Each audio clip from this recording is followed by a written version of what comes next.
What do international cases like the Rana Plaza textile factory collapse in Bangladesh and the Panama Papers have in common with national scandals like the Casablanca of the former First Lady and the fake chemotherapist for children in Veracruz?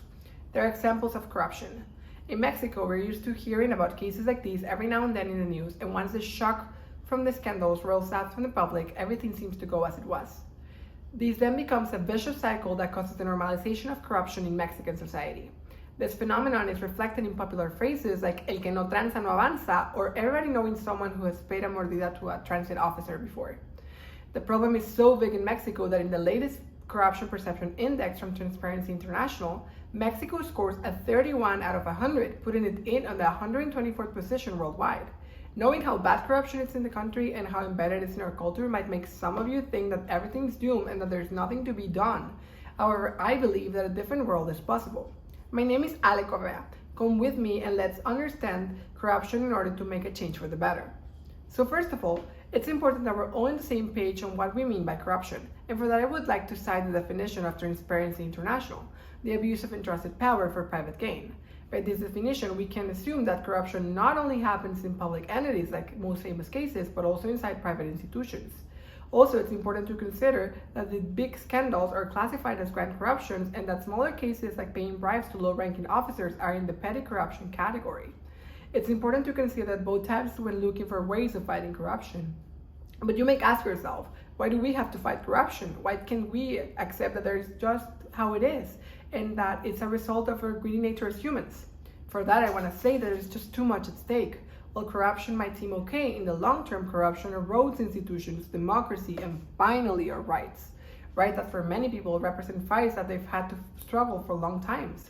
In the same line of thought, some examples of consequences of corruption include economic consequences, political consequences, and social consequences. Synthesizing, we can say that corruption contributes to the violation of our rights, to the vicious cycles that erode institutions, and that it allows unfair elites to perpetuate the status quo that abuses a lot of people. Some of the rights that are violated include these. Now, rule of law and institutions are fundamental parts of our democracy. Therefore, it is crucial to understand the mutual relationships between democracy and anti-corruption efforts. A good democracy promotes transparency, allowing citizens to have access to data and information through tools like the National Transparency Platform. When there is little to non-impunity, mechanisms like this help hold corrupt individuals accountable. This then makes people like they have power and can trust their governments.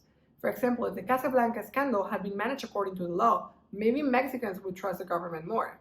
On the other hand, anti-corruption strategies help us strengthen the transparency in institutions, thus denormalizing the presence of corruption in society. Going a bit back, it is crucial to consider that corruption has an impact over many aspects of our societies. Therefore, our study of corruption needs to be multidisciplinary, including areas like economics, sociology, and even psychology. This is because if we were to only study it from one direction, we would have an incomplete understanding of it and would not be able to develop effective solutions against it. An example of these efforts is to explain corruption using rational choice theory. This theory is used in economics to explain how the market works. Basically, it says that individuals use rational calculations to make rational choices and achieve outcomes that provide people with the greatest benefit. According to this theory, applying it to corruption, it says that people will be corrupt if individual benefits outweigh the consequences. While this helps explain corruption, it is necessary to have insights from sociology and psychology because humans have feelings and not always act from a rational standpoint.